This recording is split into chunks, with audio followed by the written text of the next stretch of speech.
Cyclone Dana ki ewai enil Manipur yaona awang nongpok statesingdasu yourakkadwri. Bay of Bengal dagi humzilakiba pungda kilometer stamaga kun yangba Cyclone Dana pung kun marigi manungda Orissa amasung West Bengal da youraklagani haina Indian Meteorological Department na state ani asigi government ta section thorang lokhatnaba warning tawkhibaga loinana cyclone asigi ewai enil na Manipur yauna awang nongpok statesingdasu mathangi numit humnirom nongsuraba yai hairi. Indian Meteorological Department ki matung inna Cyclone Dana asi ngasi numidang natraga hayeng ayo anganba phawbugi manungda Bhitarkanika National Park amasung Damra Port yourakkadwri. Akanba nonglai nungsit asidagi khudongthiba thoktanaba Orissa government na state asigi miyoi laktara rom Sapagadaba mafamda puthoknaba thorang tawkhre.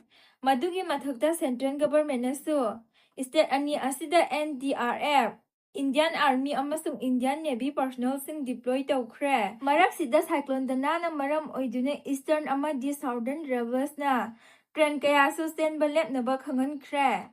Loinana Kolkata Airport su ngasi numidang pung 6 tagi hayeng pung 4 phawba pung 15 flight operate suspend tawkhre. Amaromda cyclone asina maram oiraga Manipur yauna awang nongpok statesingdasu numit humnirom nong leptana taraba yai haina Guwahati da leiba Regional Meteorological Center na hairi. Report asigi matung inna Mizoram amasung Tripura gi mafam ayambada mayai oirap oina nongsugani.